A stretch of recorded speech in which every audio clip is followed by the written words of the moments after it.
Lähme ajas tagasi aastasse 2000 siis sajandi vahetusse ja umbes sel ajal tuli Eestis siis mõtted, mida Eestis teha on, ajusid on, kulda ei ole, naftat ei ole.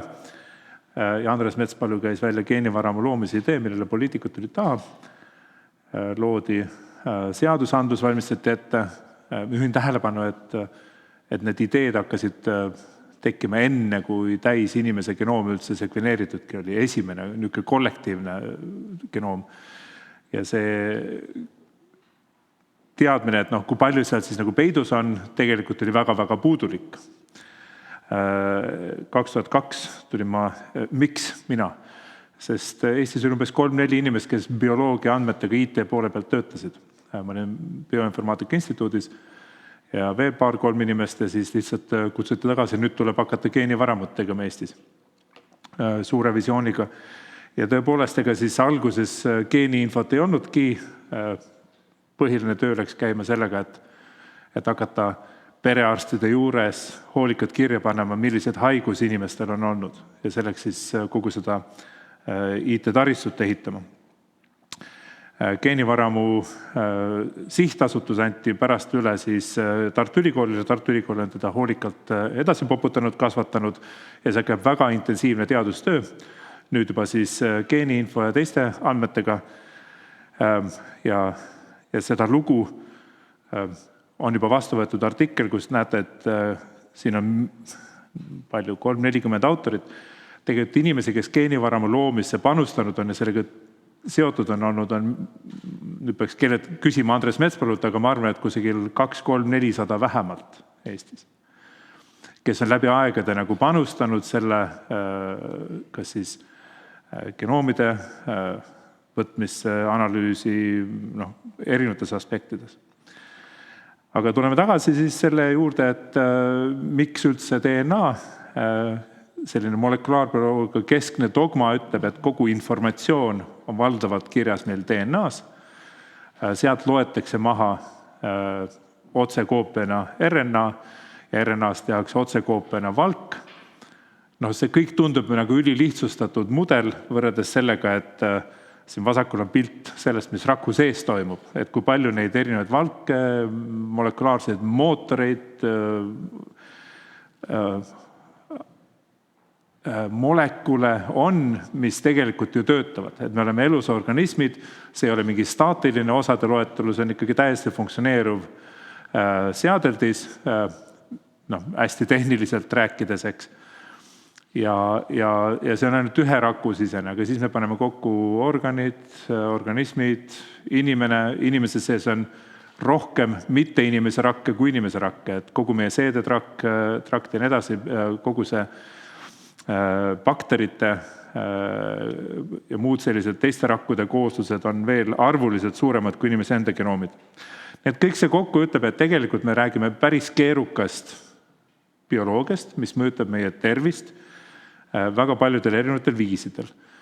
Ja kogu selle geenivaramu algne loogika on, et proovime aru saada, kuidas DNA ja tervis on seotud üle kõikide erinevate haiguste,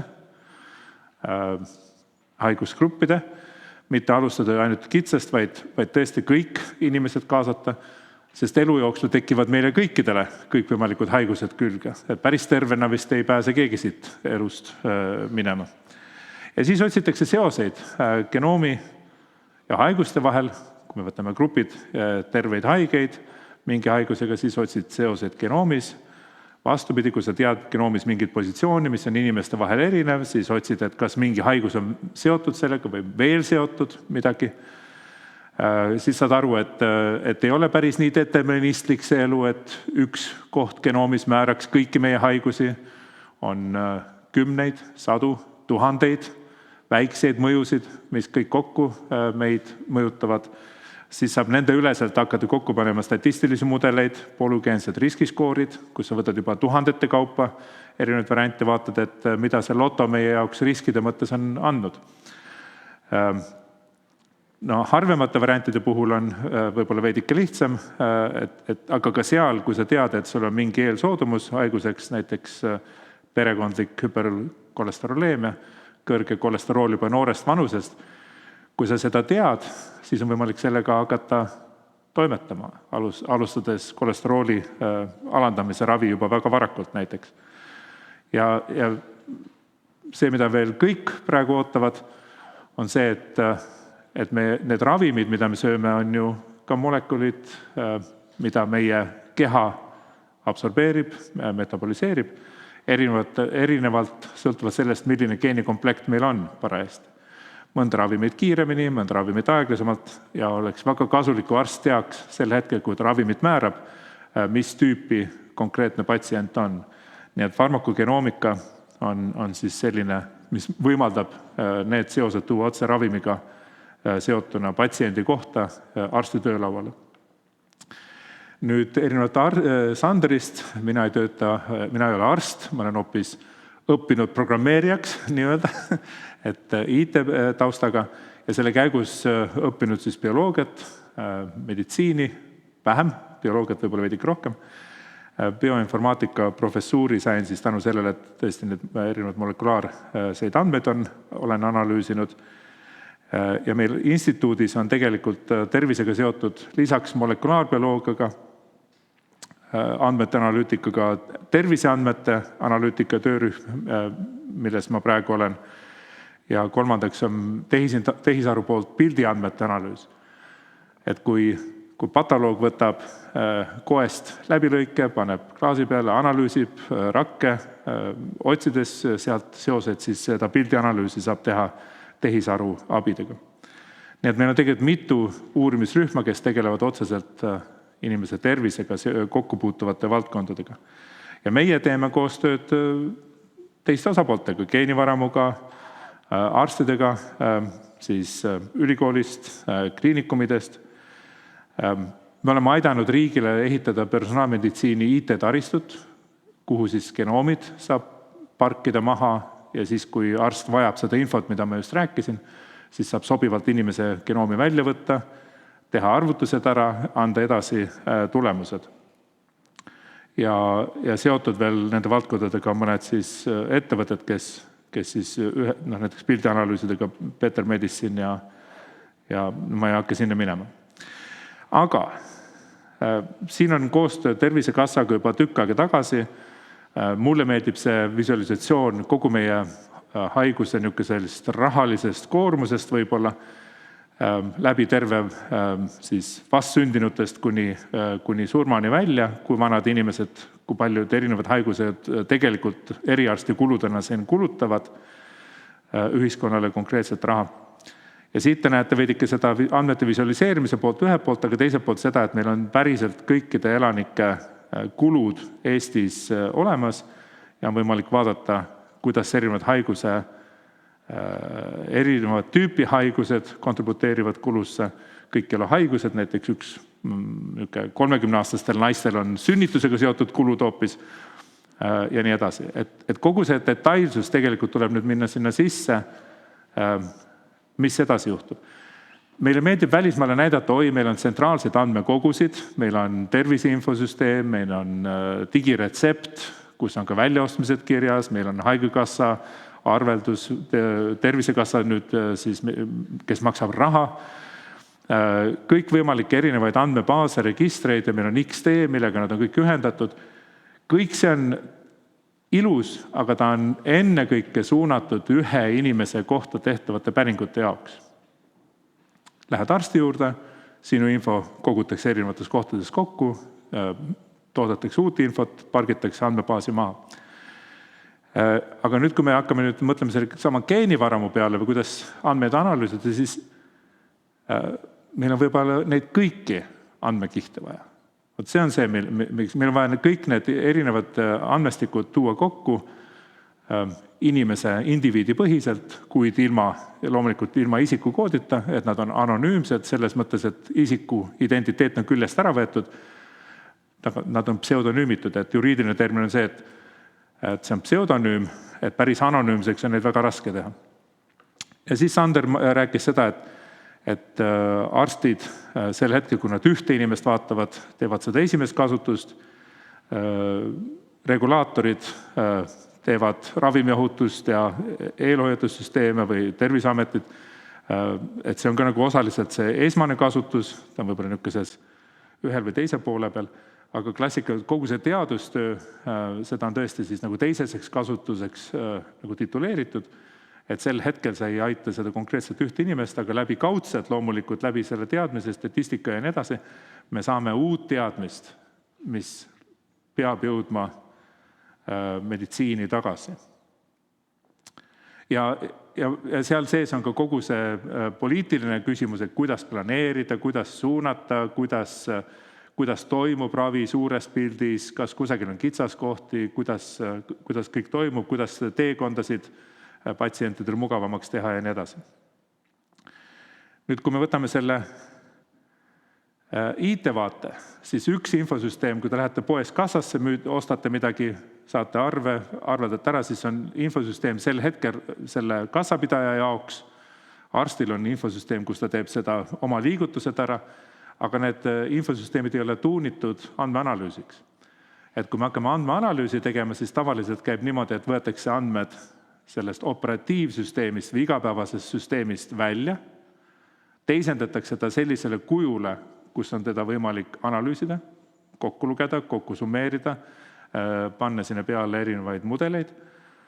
Ja niimoodi on võimalik, esiteks see andmeanalüüs muutub võimalikuks niimoodi kergemini, aga teiseks on see tohutu palju efektiivsem, et meil on olnud kogemusi, kus näiteks Ida-Tallinna Keskhaigla pidi tegema raporteid, kui see, kes raporti pidi tegema, pani selle tööle, siis 2 tundi arstid ei saanud tööta, sest nende infosüsteem lihtsalt hekseldas neid arvusid kokku. Kui sa võtad selle välja ja teed andmelao peal sama päringu, andmeid paremini ette valmistades selleks päringuks, siis kestis see sekundites või 10 sekundites. Ja näete ka seda kasu, et andmeanalüüs on muutunud palju efektiivsemaks. Nüüd, kui me liigume edasi selle teemaga, siis see Ida-Tallinna Keskhaigla IT-süsteem ja Tartu Ülikooli kliinikumi süsteem ja PERHi-süsteem on kõik erinevad. Igaüks on eraldi tellitud, perearstidest ei räägi veel, nendel on omad. Ja kui me hakkame võrdlema, kuidas rahvusvaheliselt Soomes, Taanis, Koreas, Brasiilias toimub, siis me teame, et igal pool on andmebaasid, infosüsteemid erinevad. Ja siit tuleb niisugune küsimus, et kui me tahame teha rahvusvahelist uuringut, siis klassikaliselt peaks kuidagi leppima kokku, et teie kirjutage see oma andmebaasi peale mingi selline päring, saatke meile vastuseid, teine igaüks kirjutab koodi, mis on täiesti erinev igal pool. Ja see ei ole väga hästi skaleeruv, et seda illustreeritakse selliselt, et elekter on küll sama, andmed justkui peaksid olema samad, aga pistikud, kuidas andmete ligipääs on täiesti erinevad ja see tekitab kogu selle spageti koodi, mis ei ole lihtsalt võimalik efektiivselt ellu viia. Nüüd, kuidas me paremini teeme Eestis praegu ja see skaleerub ka rahvusvaheliselt, on see, et me võtame erinevatest infoallikatest, andmebaasidest, samade patsientide kohta info pseudonüümiga varustatult välja, või meile edastatakse eetikakomitee luba, andmeväljastuse luba, edastatakse andmed, toome nad turvalisse keskkonda kokku, puhastame ja paneme nad andmebaasi kujule, milles on neid paremini võimalik analüüsida. Ja seda me teeme juba täiesti selles mõttes turvalises keskkondades, et infot saab küll sisse panna, aga välja enam ei saa ilma, et keegi sinna peale ei vaataks, et millise statistilisi tulemeid sa hakkad välja viima. Et lihtsalt niimoodi, et arvuti saadaks midagi välja, seda enam üldse ei ole. Ja kogu see protsess ongi väga tehniline, sest igalt poolt tulevad infokillud, suured, väiksed, erinevate kujudega andmed ja seda on vaja puhastada, et seda me kirjeldasime jällegi ühes artiklis, kuidas siis selline andmepuhastuse töövoog võib toimida. Kuhu see andmebaas või andmeinfo nagu puhastatakse, me kasutame selle standardi, OMOP-standardi andmemudelit. See on tehniline viis, kuidas vaadatakse peale, missugune andmebaas on sisemiselt. Seal on patsient, mingi pseudonüüm, mingi numbriga, patsient 1, patsient 2, patsient 3. Ja tema kohta nii palju, kui vähegi on erinevaid infokilde sellel kuupäeval see diagnoos. Sellel kuupäeval selline visiit arsti juurde, sellel kuupäeval ravimi väljakirjutamine, sellel kuupäeval ravimi väljaostmine. Kõik sellised infokillud kuupäevaga varustatult pannakse andmebaasi. Lisaks võib sellel juures olla rahaline pool ja nii edasi. Nüüd küsime, aga kuidas siis Brasiilia ja Eesti omavahel saavad samu sõnu kasutada? Ei saagi. Me teisendame enda juures need rahvusvaheliste nomenklatuuride peale, mida siis see OMOP toetab. Brasiilia teisendab enda juures oma portugali keele vastavate nomenklatuuride peale ja niimoodi me saame paremini võrreldavad andmestikud. Ma tulen selle juurde kohe tagasi. Miks on vaja erinevates kohtades info kokku tuua? Siin on näide 2 erinevast võimalikust andmebaasist. Tervisekassas on üleval öeldud, et südamepuudulikkuse diagnoosi ohuga või diagnoosiga patsient on saanud protseduuri EHO määramise või ProBNP määramise protseduuri, sellest on Tervisekassa maksnud, aga see pole juttu, mis see väärtus oli. Samas siin allpool on digiloos on dokument, mille sees on ka need mõõtmistulemused, antud juhul vaba tekstis esitatud ja väga suur aeg ja energia läheb selle vaba tekstis selliste kildude väljavõtmisele, mitte käsitsi, et keegi loeb üle, vaid kirjutada programmi või õpetad programmi, mis siis selliseid väärtusi oskab välja tuua.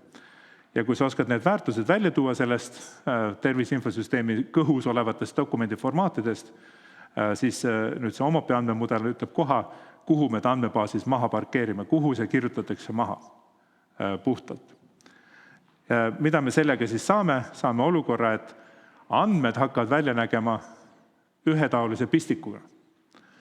Et kui sa nüüd vaatad seda elektri ligipääsu eri riikides, eri kohtades, siis sa võid tulla oma 1, 2 ja 3 tüüpi skriptidega.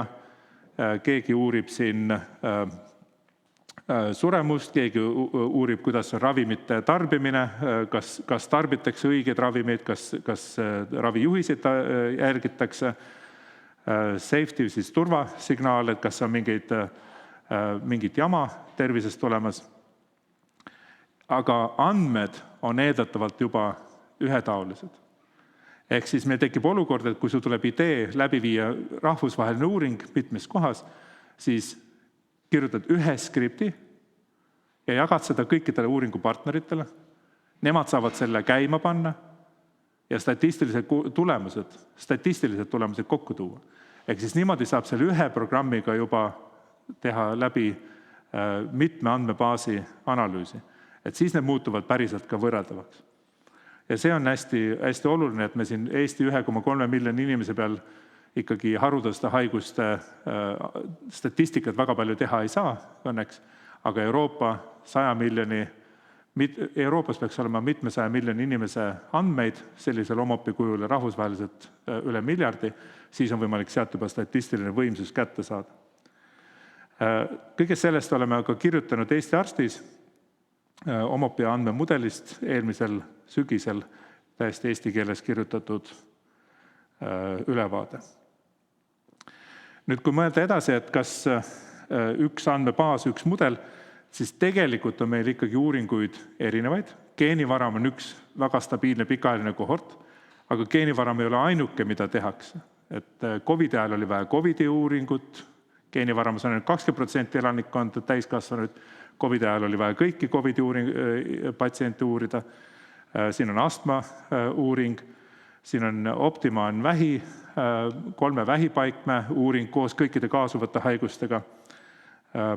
Ritamait oli meil üks 10% kohordi pealt tehtud esimene katsetus Eestis, selline esinduslik valim ja praegu me tegeleme 30% esindusliku juhuvalimi põhise andmebaasi loomisega. Et see on selline pikk protsess. Need erinevad andmebaasid on küll kõik OMOP-i kujule viidud ühetaoliste sarnaste tarkvarade abil, mida me oleme välja arendanud, aga nad ei ole omavahel ühendatud. Ja nende omavahel ei ole niimoodi, et ühesõnaga täiesti erinevad andmekohordid, nad on eri pseudonümidega, nad on omavahel lingitud ja ei peagi olema lingitud. Nüüd, miks me seda kõike teeme? Tegelikult on ka see, et meie andmeteadlastena, algoritmide väljamõtlemise mõtlejatena, tööriistade arendajatena tahame teha tööriistu, mida siis saame kasutada ise, aga saavad kasutada kõik need teised riigid, uurimisasutused. Kui nendel on andmed OMOP-i peale viidud, siis meie tööriistadega saavad ka teised hakata sarnaseid analüüse läbi viima. Et siin on mingi hulk on selliseid raha mõõtmise efektiivsuse, trajektooride algoritmid, millised haigused, millele üksteisel järgnevad või milliseid ravimeid peale diagnoosi saamist esimese, teise, kolmanda ringina pannakse, määratakse patsientidele. Ehk siis me töötame välja algoritme, mis seda andmemassi võimaldavad nagu analüüsida. Kuna see Odyssey OMOP-i community või see kogukond töötab avatud tarkvara printsiipidega, siis kõik osapooled panevad välja avatult ka enda tarkvaras. Ja õppematerjale. Et see on hästi tähtis, et see Odyssey kogukond, Euroopas Edeni Akadeemia, me olime Edeni IMI projekti partnerid, panevad välja kõiki koolitusmaterjale, kus kõigest sellest võib võtta tunde online'is täiesti tasuta. Siin seletades, kui sul on andmed niimoodi välja töödud, kuidas sa teed seal analüüsi, kus sa määrad kohordi, alguse, lõpu, tingimused, millega näiteks satud kohorti või millega sa väljud, mida sa mõõdad, ehk siis kogu sellist analüütikat saab viia läbi. Nüüd, kuidas see kõik nagu ajaliselt meile välja paistab, on niimoodi, et me oleme olukorras, kus tuleb meditsiiniliselt üks hüpotees, peaks vaatama andmetest järele midagi, näiteks südamepuudulikkuse raviteekonda uurima. Tuleb hüpotees, et meil andmed võivad abiks olla, taotled eetikakomitee loa, mitmest eetikakomiteest korraga, sest niimoodi on vaja, sest on mitu erinevat eetikakomiteed. Siis sa saad õiguse nagu küsida andmeid, siis sa küsid andmeid andmeomanikult, ta otsustab andmeväljastuse, siis sa lähed, kellel tegelikult on andmed, tema hakkab tegelema tööd, et need andmed väljastada, lõpuks saad andmed väljastatud, siis hakkab meie töö, uus meie töö, kus me saame päriselt võtta need andmed ja teha kogu seda tehnilist tööd andmete puhastamise, ettevalmistamise nimel ja läbi viia analüüse. Analüüside tulemused on ju teaduslik tulemus, mida siis ka publitseeritakse. Kui publikatsioonid on väljas või eetikakomitee tähtaeg kukub, siis me kustutame andmed ära. Ehk siis mingis mõttes võib öelda, et klassikaliselt on kogu see töö sellega nagu ära lõpetatud ja andmed on vaja ära kustutada, kuigi tegelik põhiline väärtusi luuakse andmeanalüüsi ja publitseerimise käigus. Ja nüüd, kui me võtame suured andmestikud nagu geenivaramus, siis loomulikult see ei ole ühe hüpoteesi põhine, vaid see on pikem protsess, paljusid erinevaid haigusi saab uurida, et siis tegelikult me olemegi olukorras, kus praegu õnneks olemegi jõudnud kokkulepetele, et kogu see töö ja vaev, mida teevad 10 inimest, kulutavad mitu inimaastat, et andmed saaks puhtaks, et see ei läheks kohe raisku, vaid me saaksime läbi viia mitmeid analüüse, tõsi, iga kord siis uuesti valideerides nii eetikakomitee kaudu kui ka siis andmeväljastajate kaudu, et kas see ikka on okei. Sellise võrgustikuga me oleme Euroopa Ravimiameti EMA, European Medicines Agency, ühes võrgustikus Tarvin, kus päris maailma andmeid üle paljude riikide analüüsitakse täpselt niimoodi, et see on selline eksperimentaalne setup praegu olnud, et töötatakse välja protokoll, kirjutatakse skriptid, saadakse oma võrgustik ja kõik annavad tulemused kokku, et neid uuringuid me teeme praegu umbes kord kuus, ehk siis aastas 10 tükki ja potentsiaal on tegelikult, et neid uuringuid on ta siis ühe ravimi, teise ravimi, haiguse, teise haiguse kesksed sellised turvaanalüüsid, et neid saaks efektiivsemalt teha. Ja selles skaalas lihtsalt ongi, et kui me peaksime iga kord tegema uuesti kogu seda andmete eeltöötluse protsessi, siis see lihtsalt ei töötaks. Mõned näited ma olen nüüd siia pannud, mida me oleme teinud Eesti arstidega koostöös, näiteks südamepuudulikkuse puhul kuidas patsiendid liiguvad raviteekonna mõttes läbi meditsiinisüsteemi. Siin on defineeritud, et kes siis on selle südamepuudulikkuse diagnoosi I50 kohort, et ta mingil hetkel sai selle diagnoosi, aga enne seda ei tohi mitme aasta jooksul seda olla olnud. See on esmane diagnoos. Peale seda, kui ta veel on elus, peab olema piisavalt kaua olnud elus, mida siis temaga tehakse, millal tehakse vajalikud diagnostilised protseduurid, kuidas see diagnoos tekib, kus ta tekib, et siis visualiseerinud selliseid andmeid.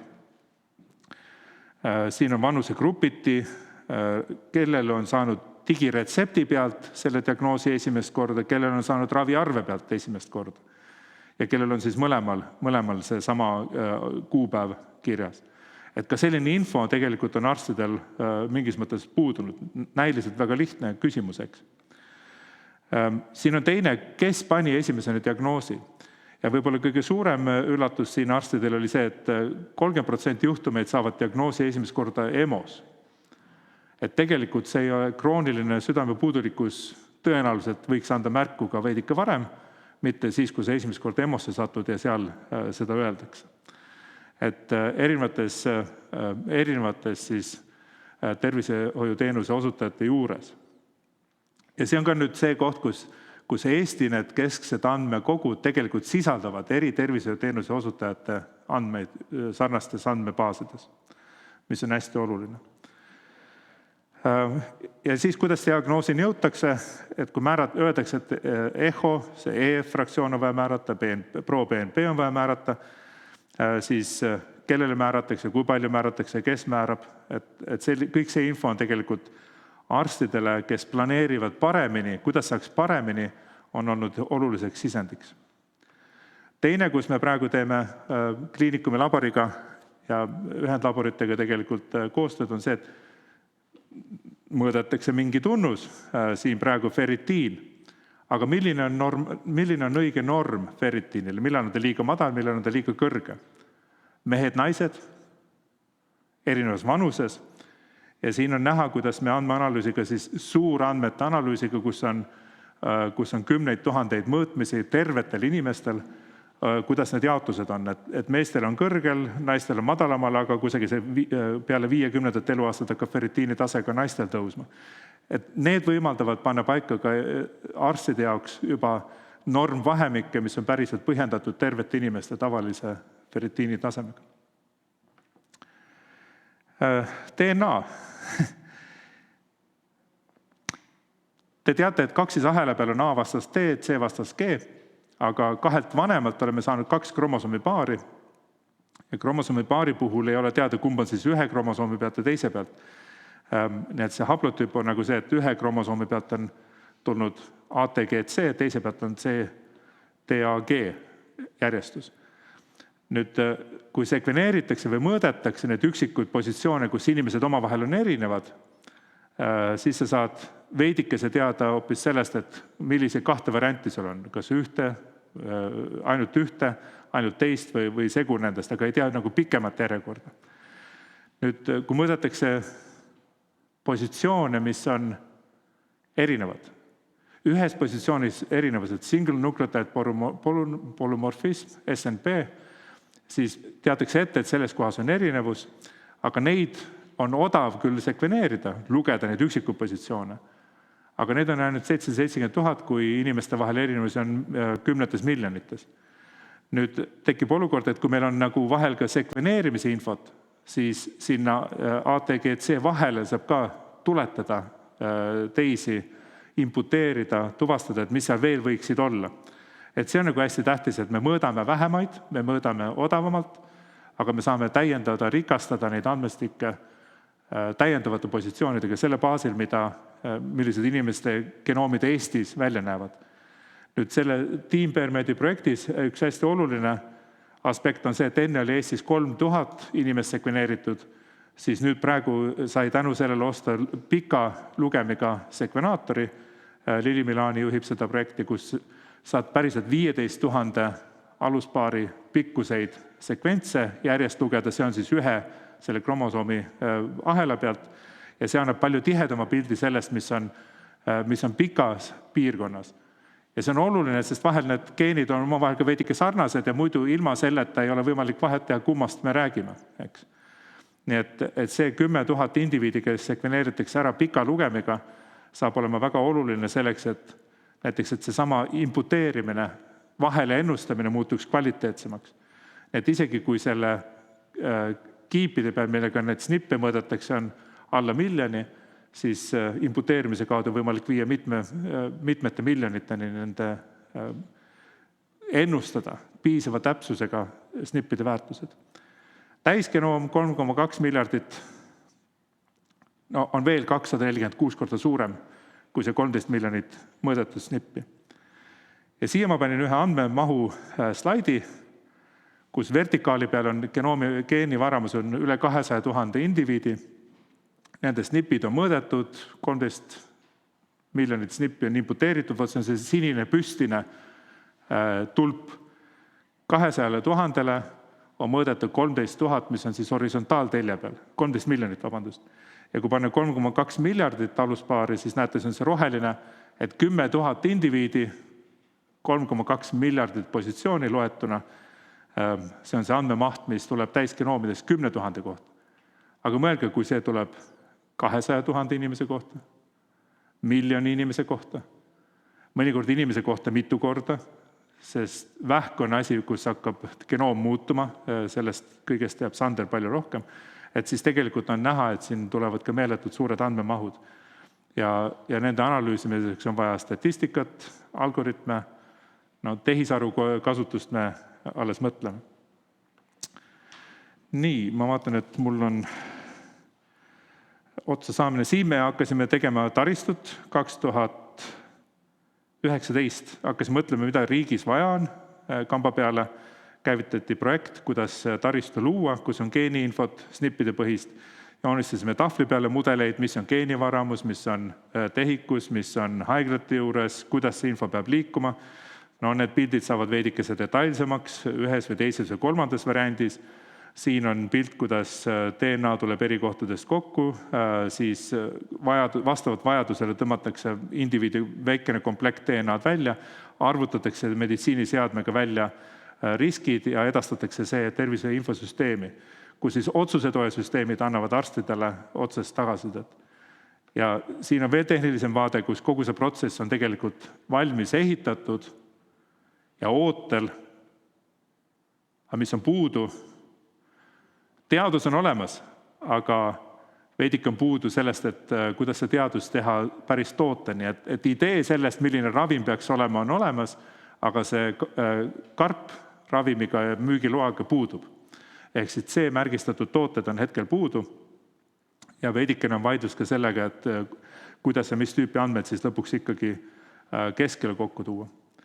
Ja nüüd ma võtan päriselt kokku, rääkisin EHD-st, ma ei maininud, aga Euroopa terviseandmeruum on regulatsioon, mis käsib terviseandmed analüüsitavaks teha. Edenit ma mainisin, Darwinit mainisin ja genoomide taristuga tegelevad ka üle Euroopa projektid. See on Euroopa konkurentsivõime raportist, Mario Draghi raportist, et me tegelikult Arvutiteaduse Instituudis kontributeerime kõikide nende komponentide arendusse. Ja me terviseandmete jaoks kasutame Omopit, personaalmeditsiinis oleme teinud taristut, aga praegu on seal puudu need lõplikud teenused ja oleme pidanud väga palju koostööd tegema, mitte pidanud, vaid teemegi väga palju koostööd, hea meelega teeme koostööd, mitte see ei ole nagu kohustus, see on paratamatus ja me oma rühmas on ka farmatseute, arste, statistikuid, erinevate taustadega inimesi. Ja tänan veel erinevaid rahastajaid, aitäh!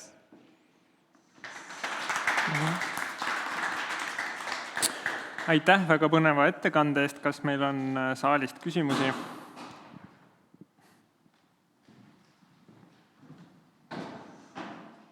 Diana Rogozina, geenivaramu. Küsimus OMOP kohta, et nagu viimastel slaidil oli näidatud, et OMOP on standard meditsiinilise andmed teiseks kasutamiseks. Ja te räägite selleks, et oleks kasu, et see standard oleks ka partneritel. missugune on teie visioon, et kuhu veel võiks implementeerida OMOP paremiseks kasutamiseks, et mitte ainult teie teadusrühm instituudis, vaid meie ei mõtle välja OMOP-it, see on Odyssey organisatsioon, rahvusvaheline organisatsioon, avatud täiesti kõik see partnerid, et üle maailma on palju sadasid erinevaid andmebaase, mis on viidud OMOP-i kujule, väga suuri ja väikeseid erinevaid, et see ei ole standard, mida meie teeme, me kasutame seda ja see on kiirelt paisuv, leviv. Mis on Eesti üks unikaalne koht on see, et enamus kohtades ei ole genoome inimestel, et meie geenivaramu OMOP-i peale me vaatame seda, kuidas tuua sinna sisse polügeensed riskiskoorid nagu riskiskooridena või farmakogeneetika. See on see, mida me praegu nagu teaduse selle frondi peal üritame saavutada, et kui me saame sinna tuua täiendavad neid lisaandmepunkte, siis mida me tänu sellele veel paremini saame teha. Et see on üks see, mida me Eestis nagu päriselt saame tänu sellele Team Permedile edasi viia. Seda, mida mina mõtlesin, oli see, et meil on olemas tervise infosüsteem, mis on loodud esimeseks kasutamiseks.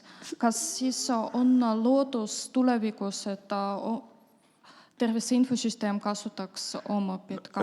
Tervise infosüsteem, nagu ta on, peabki tegema oma asja, seda kõpitsetakse ja edasi arendatakse, praegu on seal dokumentide arhiiv 20 aastat varsti juba, eks, aga see areneb oma soodu, see, mida me teeme, me teisendame OMOP-i peale nagu andmeanalüüsi jaoks. Ja kui tervise infosüsteem areneb edasi, siis me järgmised aastad teisendame veidike teise kuju pealt sinna andmelattu juurde, et nad nagu on komplementaarsed, üks ei asenda teist. Ilma esmase andmebaasita me teisest ei saa teha, aga nad on nagu täiendavad üksteist. Ja see OMOP ei hakka asendama arstitöö jaoks vajalikku tööriista. Aitäh. Aitäh, meil oli vähemalt üks küsimus veel. Ja aitäh huvitava ettekande eest, Kadi Lissar, Cambridge Ülikooli Recursion Pharmaceuticals. Te näitasite 2 huvitavat slaidi, kuidas need elektristepslid võivad väga erinevad teineteisest olla või need võivad standardiseeritud olla. Et lihtsalt lisaküsimus siia, et kui kaugel me selles protsessis täna oleme, et nad tõesti oleksid ühesugused ja standardiseeritud, võib-olla näiteks Euroopa Liidu näitel. Kas see on juba reaalsus või on sinna veel väga palju jäänud? Ja, et selle OMOP-i puhul, et see OMOP ise nagu ongi see standardiseeritud, ta on nagu SQL-i andmemudel ja ma näitasin ka seda andmemudeli põhiprintsiipe, et see on nagu paigas, mis on hästi oluline, et seal on sõnastikud, seal on see,